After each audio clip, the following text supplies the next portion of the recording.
If I walk this road, then you can talk shit.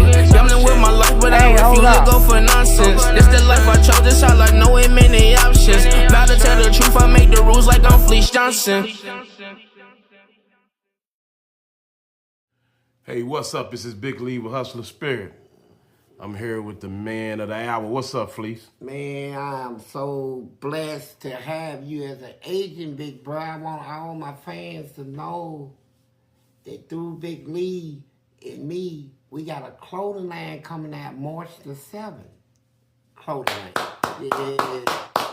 Now, you want to know what we got in the clothing line? Hats, hoodies, sweats. We got over 100 different types of leggings for women to pop that butt in, right? Man, you know, ladies love leggings, man. So we got an online thing. Not only online, but check this out. You can make payments on what you order. You know, you order something, you can get a payment where you can pay like a little monthly payment on it. We got shoes. We got things for everybody. It is a big clothing line, and you know what? We got it where people all over the world can order from it. You know, we got these big department stores and everything. We got out of the country.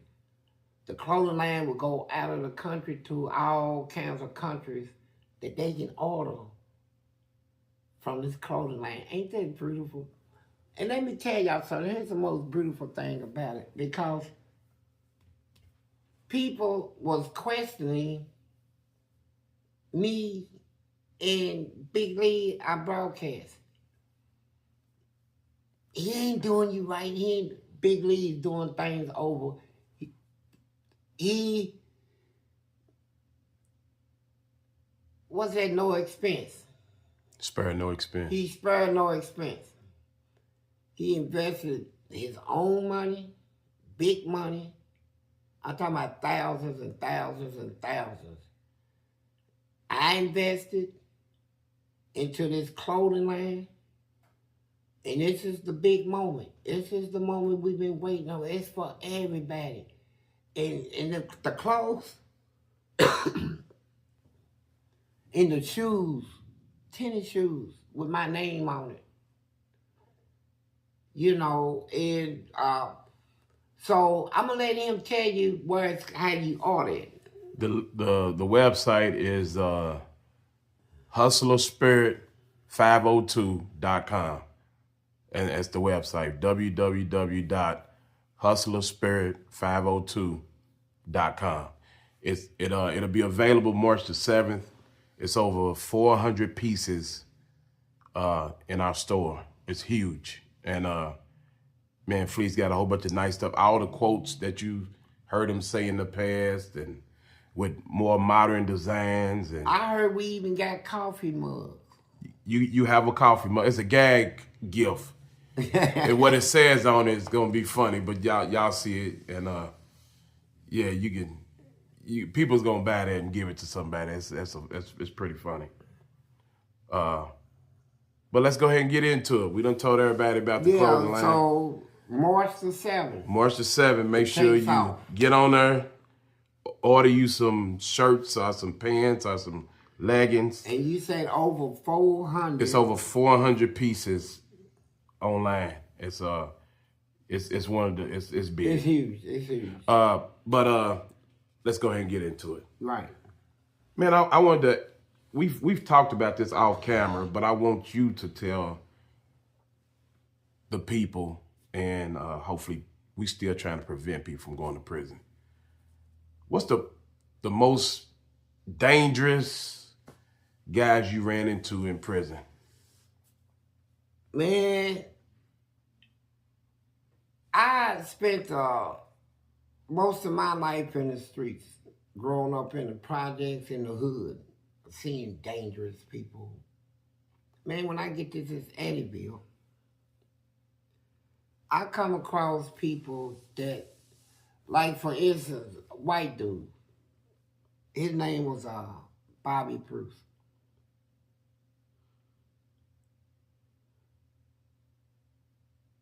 he's just beyond tough. Then there was J.D. Tackett, white dude. I called him a rifleman, man. And the reason I called him a rifleman, I seen him when he fight. J.D. would stick his hand out like this, and he'll aim it. And whoever he fight, like he's picking his shot. And when he locks in, he'll shoot this out, and he'll connect every time. Knockout artist. Tommy Crum.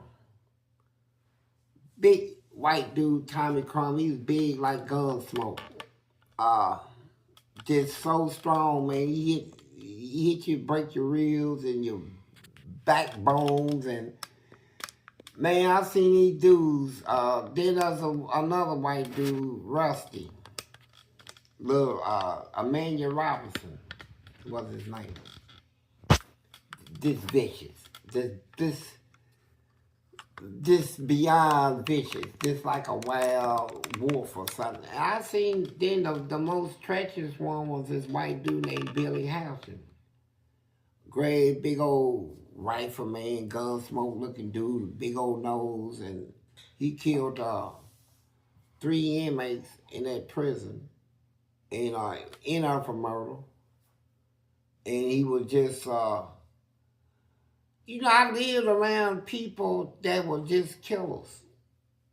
And you don't know what it's like to be in prison. And you sitting there across the table from somebody that is just beyond vicious and gangsters for real. Killers, people that would not tolerate disrespect, mouth running. They put me on the walk in the hole one time. I done fought and everything. My name was up then. And so they put me on the walk with all them killers right there. They was in the hole. Billy Housen, Bobby Bruce, Tommy Crum, Rusty, whole bunch of them, J.D. Tackett. And they put me on the walk, and they done already heard about me tearing up all the stuff in the hole, making all that noise, tearing beds and toilets out of the floor and breaking them. So when I come on that walk, the big one, Billy Housen, he walked up on me. Said, "You Fleece Johnson?" I said, "Yeah." We got a quiet walk down here. We like to keep it that way. We got a lot of time to do in the hole. We heard you like to scream, tear up stuff, and slam stuff. You won't be doing it down here, will you? I said, "Nah, I think not." He said, "Okay." And walked away. I'm like, oh my God. And these people here, man, you got to learn respect. If you don't know respect, they'll teach you that in prison. Respect. So I don't care what the goal was, what they did to me. And I wouldn't do nothing down there. And then one day a guard did something to me. And them guys said, "I know you want to fight that guard, but he's the one that bringing us whiskey and weed in her." I said, "Well, somebody need to tell him to lay off for me. Because I'm not going to keep tolerating and, whether y'all get weed or not." So I stood my ground right there, and then when that guard came through again and did some shit, I said, "I ain't going to throw no shit on him. I'm going to pop him in his mouth, right?" And I'm in my cell, and you know, bars right there. He's right there in front of my cell. Johnson, this and that. And just before he can even move, I done swung. And I aimed it. It went right between. I didn't hit the bars or nothing. Hit him right in his mouth, man. Knocked him on his butt. I said, get on up off the ground, punk. You know, go get your boys and y'all can come and get some of this. But he never came back. And the reason why is because he's a dirty cop anyway. You know, he the one bringing the weed and the whiskey into them. You know, he don't want to bring no attention. I got him right. And guess what? It wasn't a week after that, they started bringing me stuff. You know, he was a coward. But I met a lot of tough people in prison, man. I met some people and I was just gangsters for real, man. People that, when I walk past, it's like thin ice. It's like speak and keep going, and one of them have something to say, hey, police, let me speak to you. Yeah, I'm coming with full respect. What's up, my brother? You know, oh man, this and that. No, sir, this and that. And I'm gone. You know, but as it turned out, like in most cases, I turned out tough. Right? What you say?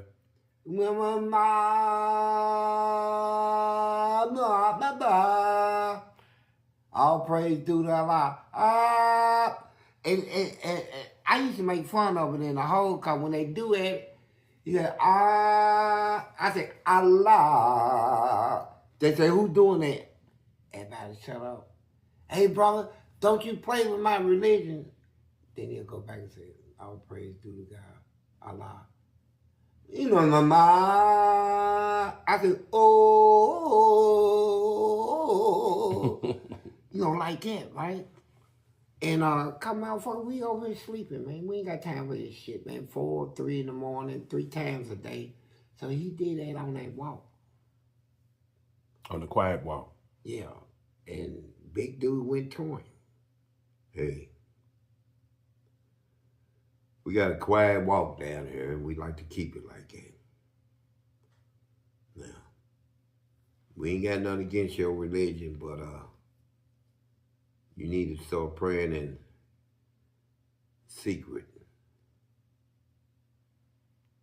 Went back to his cell.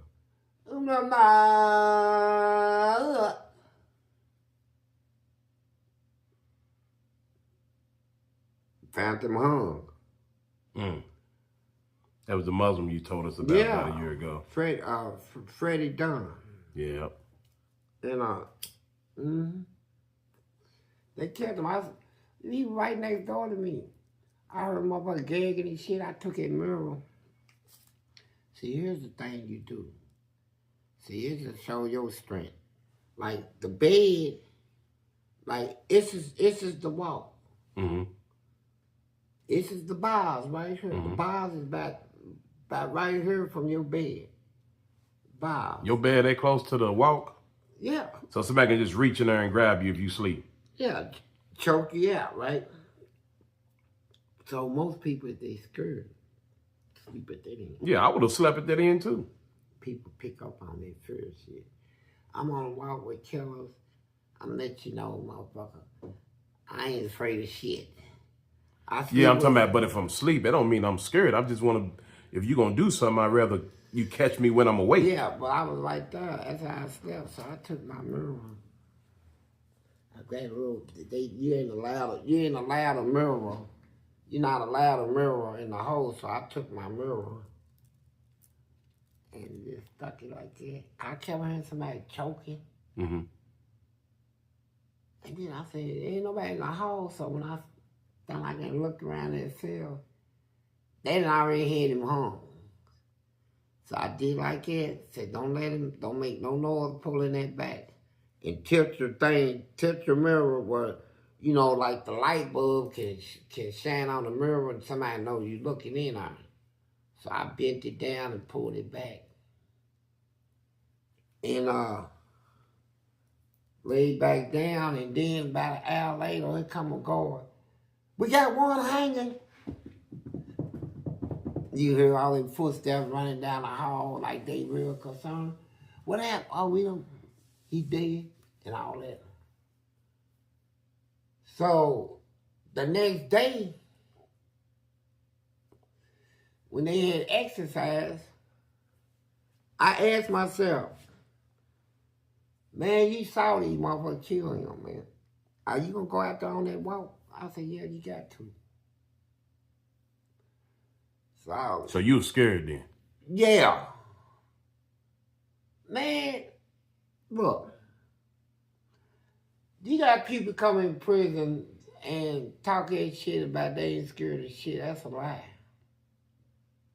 That is a damn lie. Period. Yeah, they are. Man, I seen a lot of times, and I was scared of fucking death,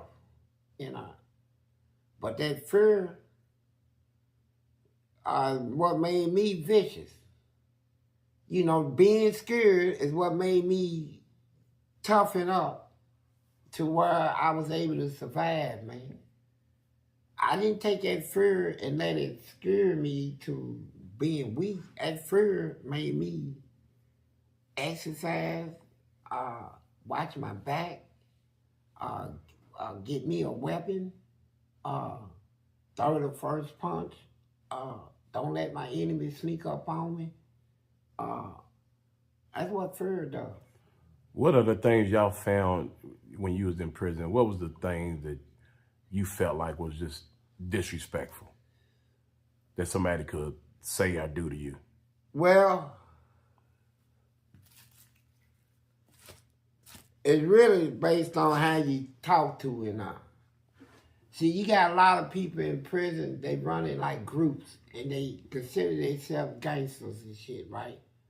They don't want to talk to nobody if you ain't one of them, what they consider tough. Everybody looks up to them. So, I ain't never joined no gang or group, and I don't care what they got going on. Don't mess with me. I don't care about what you got, man. How many of you it is, 20, 30. I done been in situations where I've been surrounded. Me and one of my friends, Big E out of Lexington, Emanuel Duncan. And everybody know Big E, man. Big E fight 4 or 5 people. That's how he likes to fight. He likes people to gang him. And he came out of a prison in another state. He boxed and all that stuff. So when he come to Eddyville, we became friends. So, but Big E he's mouthy, and he likes to fight, man. And so one day I come out of my cell on a Saturday. They gonna have a big basketball thing going on. I'm gonna go down there and watch some of it. And he said, hey, me and dude, we locked up. I said, you who? And when he told me, I said, oh, God, man. He said, no, we balled up on each other. So we went out there to the basketball court, and the guy he was talking about that balled up on him, his whole crew was back there. It's about 60 people, man, inmates. Then all he got to do is just say, get them, and they gonna do it. And they was running court, man, the whole court. And I'm gonna sit down and watch it, but Big E, he walks out on the court, disrupt the game, walk right out there, and roll the joint. Licked in all that stuff. I said, oh man, or he go starting stuff, right? Because he know I'm gonna back him up, right? I walk out there with him, try to get him off the court. They stopped playing basketball, then all them dudes surrounded us. It was a big circle around me, and there was a big circle around Big E. They said, what, you niggas want some trouble? You niggas want some trouble? So, this is a time where I know if they fight, we gonna lose. I'm going to get stomped out over this nigga going out here training these people. The only thing I got left is use some psychology stuff, right? So, You start crying? now I said, tell you what. Before any of y'all throw a punch, I'm telling you what I'm going to do. You know, give you a chance. I said, I'm going to close my eyes. And I stuck my head out like that. Left it out there about 4 seconds. I said, ain't nobody threw a punch. I'm talking loud. I said, maybe if I close my eyes and put my hand behind my back, somebody be man enough to throw one. So I did that and put my hand behind my... I'm taking chances, man. These people looking at me like, boy, he must be super tough. I get on my knees, man, and with my hand behind my back, I said, Big E, anybody throw the punch? He said, ain't nobody throw none. I said, man, let's go.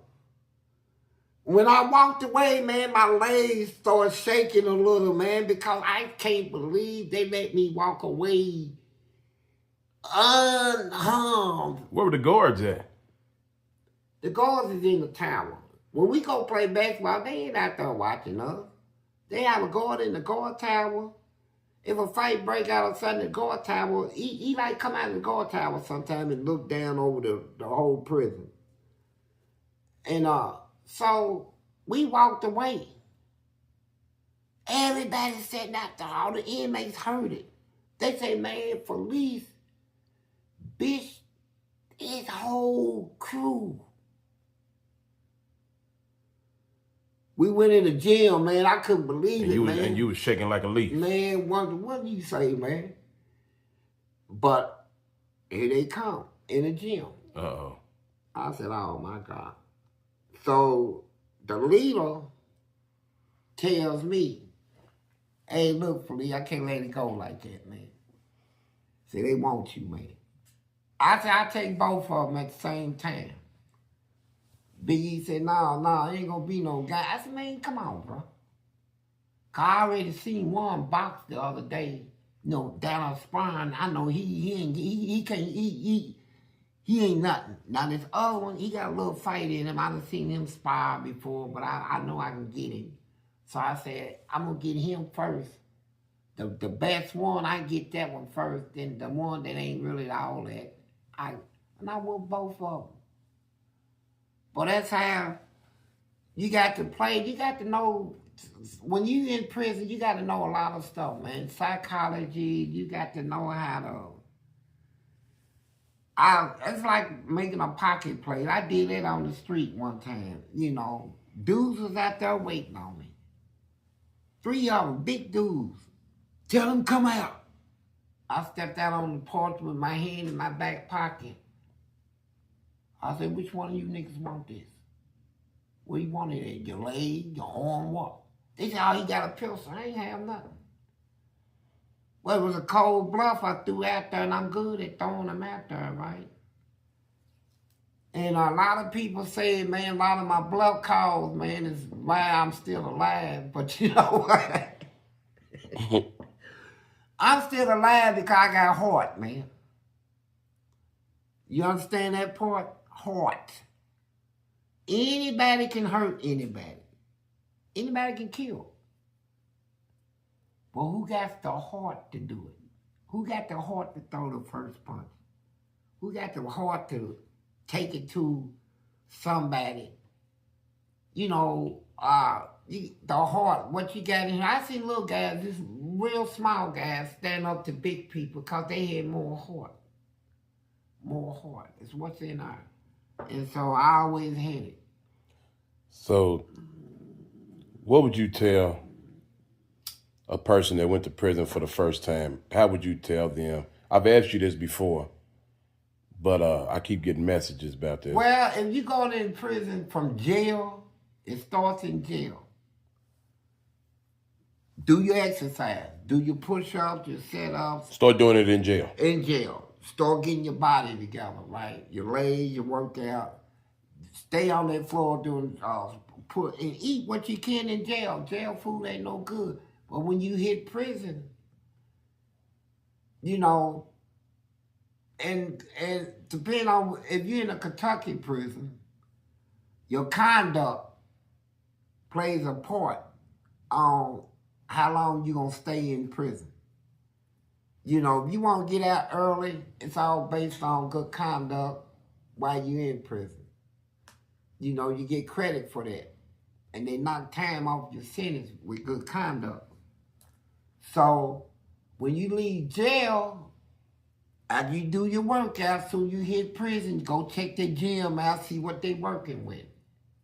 If they got any kind of little boxing thing going on, join it.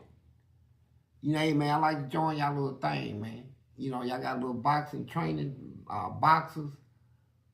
You find somebody who is training, but, well, really don't go there, really. Because they take advantage of people, you know, them trainers sometimes.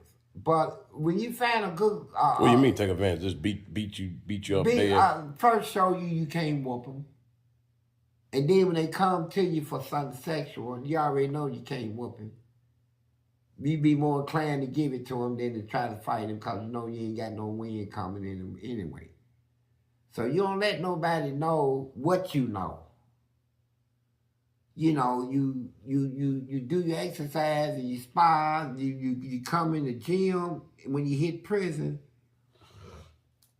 and come with a good conduct. Don't be loud. All that loud stuff coming on and walk. Yeah, man. Yeah, they sit. Hey, they'll deal with you. Come in there, be quiet. Watch what you say to people. You got people in funny, man. You got a lot of haters in prison, man. What do you think is in prison? Ain't no church people and all that. Prison is a bunch of criminals. Criminals. The ones that society say is so bad that they can't even live out there in society. You know, people that's that bad. That's who you gonna live around. Bad people.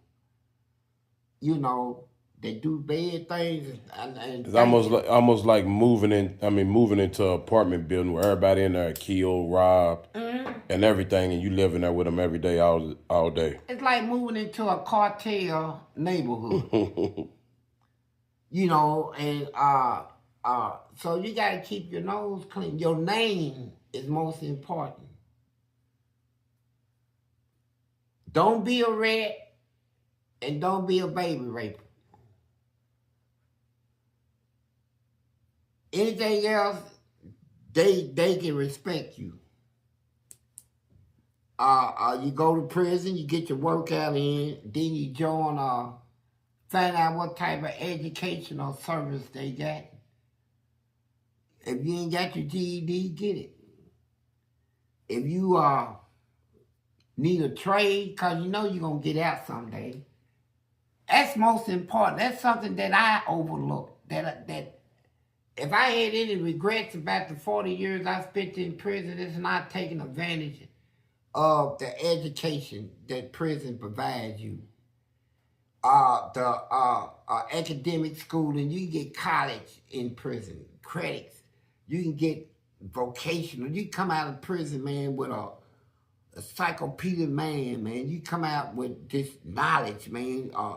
They got auto mechanics. They teach you how to weld. They teach you recycling. They teach you food service. You painting, heating and air conditioning. They got trades in almost everything, carpentry, masonry. So you can take your time. If they give you we're going to give you 21 years in prison. And you say, well, they're going to make me do at least half of it. They ain't going to let me off just, they're going to make me do a little over half and will let me out early.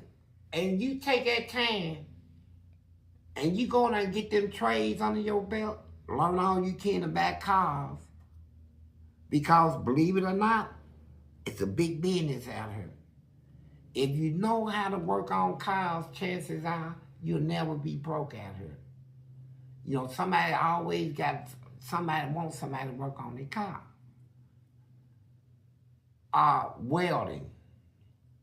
They need welders out here. Laying bricks and carpentry. The way the economy is going to be out here where you need jobs. And you go to people, they want to know, man, you ever did this work before? And you can say, yeah, I've been trained. And next thing you know, you got your own little business where you doing houses and stuff. You go to prison and get caught up in the prison thing around people that don't want to do nothing. They don't want to change. They don't want to make their life better. They want to stay the same. They want to run the yard like they do the streets. Don't want to work. Don't want to advance. You're going to fail. But you can go to prison and you come out of prison smart, man. You know, and to be truthful, the saddest part about it is you got people will actually see you doing good and go out of their way to stop you. Like, let's say, for instance, what do?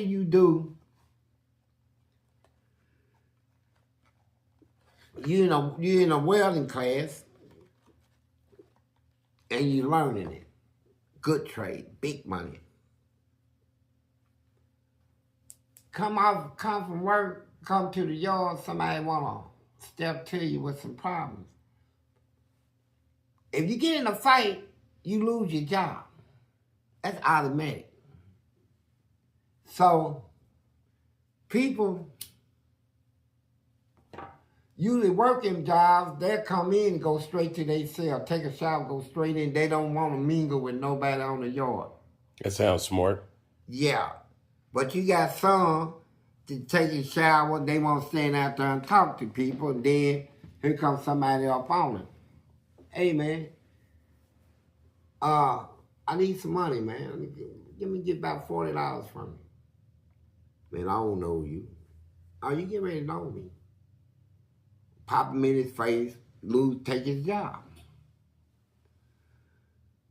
Even though he's a good worker, and his boss man would tell him, you got to wait 90 days, reapply.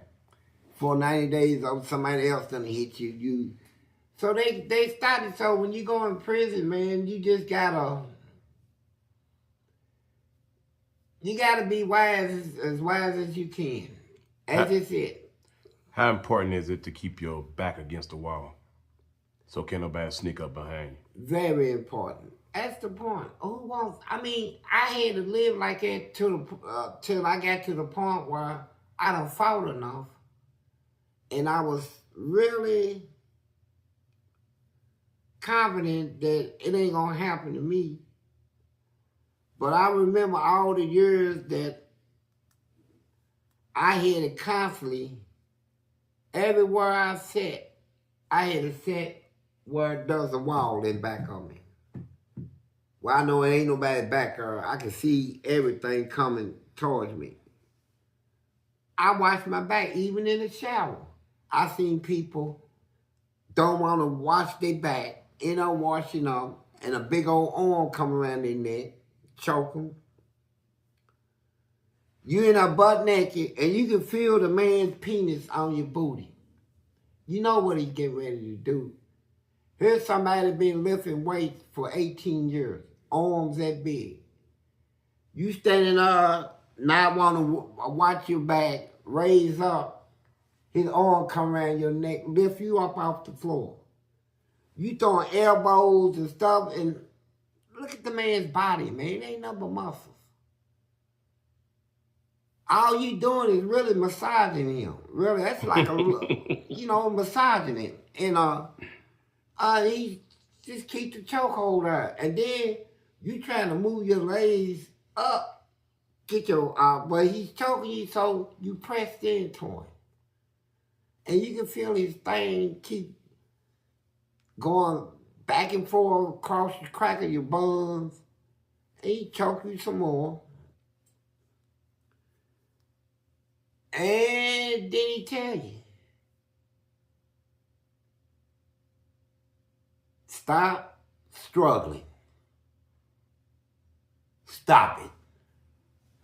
It's over, nigga. He got you like that.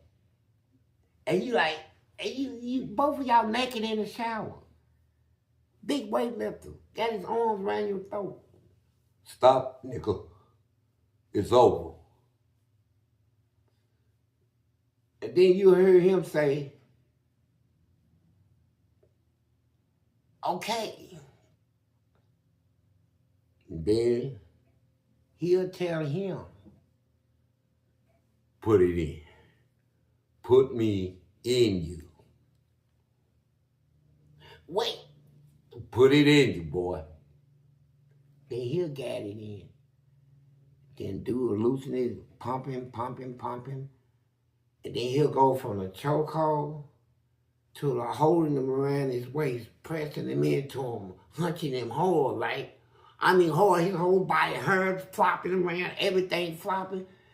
Then you come from his waist and grab him up in his chest like he got breasts, right? Like he's holding breasts. And so you can just imagine dude standing there, this man is up in him. He's up in me, hunching, and I can feel him. And then when he climax, that big old grunt noise that come out of their throat, ooh, boy, ooh, all that in the back of your neck, this man he done shot in you. And then hold you until you feel it slip out.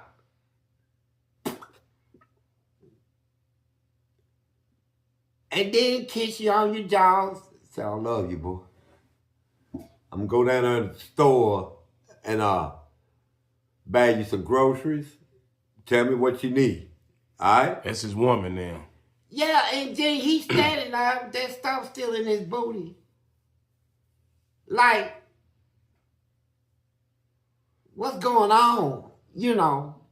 And so, see, here's what the guards look for. When that happens, they'll come out quiet, put his underwear and stuff on. That stuff is still up in him. And then big dude, big muscle dude, he's serious. He said, come here. Put some of it on my back. Put some baby oil lotion. He be rubbing it all on his back and stuff. He just had him. Now he rubbing lotion on this man's back. He's confused right now. Then he said, yeah. I'm getting ready to run down to the store and get the groceries. Where you gonna be at? And he's like, man, he's talking to me the way I talk to my girl on the street, man. Hold up, man. He said, where you gonna be? I'll be out here. So he'll go to the store. So dude, people done seen it. People in the shower done seen, they looking at him hard, right? So he get dressed. He come out. He'll go around there. He'll wait till a guard come by. What the hell you looking at, nasty pig? So the guard can put him in a hole, right? So he don't have to face big dude no more. Big dude will be in him good, right? And when the dude come out of the canteen, he said, where my baby at? Where you going? I mean, they locked him up. Oh, for what? He cussed the guard out. Man. And then while he go to the hole, he thinks it's over with. He'll get a letter at night from big dude. Hey, baby. Wait a minute. You said he'd get a letter. Yeah. You know, inmates write inmates every day in prison. You know, like if you in a hole, you my friend, you in a hole, man. So I know over in the hole, you ain't got no TV, radio, nothing like that. I know how they make noise and stuff over there. And a male can really brighten a person's day. So I'm gonna write you, man. What's up, big bro? You know, man, stuff out here, man. You know what they doing out here? Still ratting on it. Everybody ratting and this happened. This, you know, certain things I can say in the letter. I'll say, you know, keep your head up over it, man. Don't get in no trouble. You know, I've been talking to some officers out there, man. They told me you was good over there, man. Ain't nobody bothering you or nothing. You know, they say you decent. Say you been a walkman over there. They bring you out to work. And you got about 6 more days, man. We got canteen and everything waiting on you when you get out, man. And so, and that'll bring you through. So when you get out of the hole, we all be there with big old sacks of groceries and stuff, man. Stay out, man. So hold on.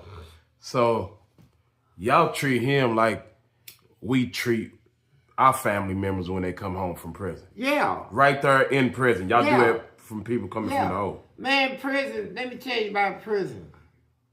They can say what they want about them convicts. They ain't no good, none of that. Man, my birthdays, I got over 100 people in that prison that give me gifts on my birthday. When I say gifts, I mean gifts. I'm talking about money, groceries, canteen. When I say money, I ain't talking about, the lowest would be some hundreds. The highest would be in the thousands. I was getting stuff like that for birthdays, bro. On Christmas, imagine this, Christmas, everybody in prison like you. Your cell is going to be so full of Christmas cards and gifts, you ain't going to have nowhere to put it. Everywhere going to be lined up. You're going to have your walls, everything, all the way around, everything with cards on it, taped to the wall. That's how much you'll get. Out here in society, you be lucky to get one card from somebody. You know, and now you get hundreds. You know, and now you get big groceries, gifts and stuff like that. And when you got a death in your family, you got everybody in prison that know you or be consoling you, man. Wanting to talk to you, keep your head straight. You know. That leads me to my next question. When did prison become a way of life for you? What year was you in when you was like, this is my life, this is what it is? Well, I kept picking up time. And they take me to outside court. I pick up more time. I started out with 10 years, 12. Ended up doing 40. But I kept picking up time, man. I got to the point I just said, the hell with it, man. What year was that? What year was you in? You know, can you remember? When you was like, this is my life. Back the 90s, somewhere in the 90s. So I just said. So you was there, what, about 15 years in? More than that. But it was somewhere around the 90s, and I ain't gonna never get out. And this is my life. I'm gonna fix it to where I can live in any world they put me in. See, prison is designed to break your spirit, break you down, make you feel like you ain't even got a life, right? I said I got everything in her. I'm running 6 stores. I got poker games. I got all this gambling stuff going on. I am king right now. I don't need to ask. I'm sending money home to people. I don't need nothing. Only thing I don't have taken care of is the sex part.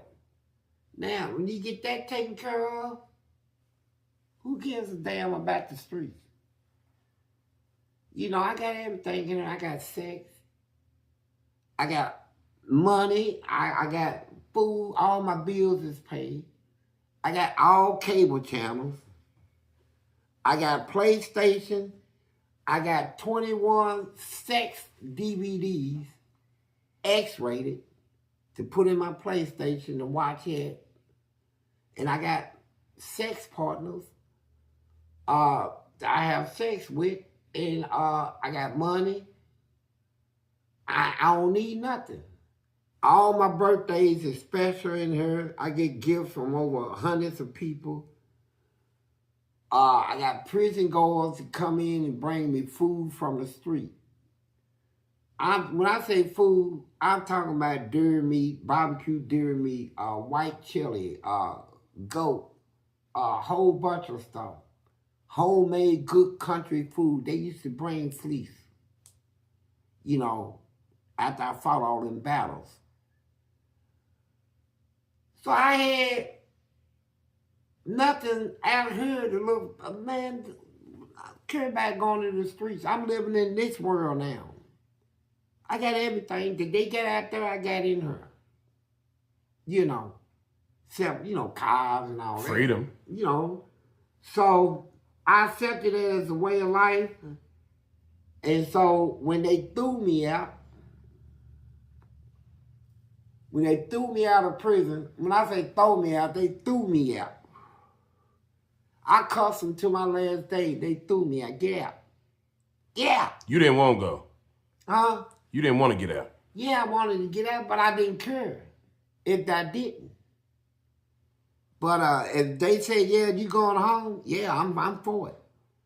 And when they told me, I said, what you mean I'm going home? I said, when? They said, tomorrow. I said, man. Okay, so when they told you tomorrow, did you go back out to the yard or you just stayed in your cell? No, ain't nobody gonna mess with me now, because they know I don't care. You know, so they wasn't gonna pick with you to keep you there. No, they ain't gonna, no. Man, I told people, I came out, I said, man, they said, see, here's what happened. This black dude, Vincent Scott, called himself a black Indian, great big old. He's supposed to know, been in the army, and know judo, karate, all that old stuff. J.D. Tackett, the one I called Rifleman, took him out one day, right? It was funny. But dude was going up for parole the day they took me, a big crowd of people. So they said, oh man, Fleece is going? They said, yeah. They said, look man, let me go before he goes in there. Because they know I'm going to go in there and cuss him out and all that. Make them mad, then they're going to be mad at everybody. Yeah, that's what they think. So I said, man, I ain't got nothing to do with what they do to you. I said, man, promise me, Fleece. If you go before me, man, you ain't going to make them people mad or nothing like that. So I said, I ain't going to promise you nothing. And they said, Fleece Johnson, you the first one. So I went in. They said, hey, Mr. Johnson. I said, no, kiss mine, suck mine, you know, and tell your whole department. I said, man, I cussed them like bad and walked out. Came out cussing. And the warden could have locked me up, put me in a hole, but he told him guards, let him cool off.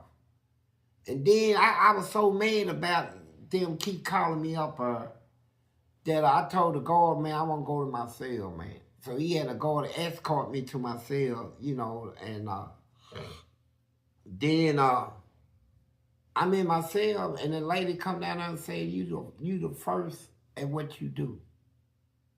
I said, what you mean? Because I'm expecting her to tell me, you know, when you cuss people, you get rolled up. You go to the hole. That's a write-up. And if you got parole, then they going to write you up. Then you go in front of the committee and they can take your parole, right? So I'm waiting on her to say you got to write up. I'm just going to get up and spit in her face. They take me to the hole now, right? She said, you got parole. I said, parole? She said, yeah. I said, when I go home? She said, tomorrow. And yeah, I jumped on it. But I didn't know they had a little trap set for me out here, you know, try to make me fail and all this stuff, put all this stuff on the internet, try to make me a most hated man, and I turned out to be the most liked it. Now I'm most liked it, most appreciated. March the 7th, you'll see. Clothing line's coming out, March the 7th. Everything, 400 pieces of clothing and accessories. We got stuff for ladies. We got over 100 different types of leggings for the ladies to get the booties. See, I made sure they had leggings in there because, you know, I'm all about booty this. And I know I've been seeing these girls say, boy, we put a clothesline out, man, I want to see it up in the crack. You know, I want to see it. So the ladies is going to take advantage of it, especially when they know they can make payments on their orders. You don't have to pay full price. You can make monthly payments. And boy, you talking about a lot of tennis shoes. We got everything, hoodies. Whew. Boy, y'all can better March the 7th. You better www.hustlerspirit502.com. And make sure you like and subscribe and share this video. And we appreciate y'all sitting with us today.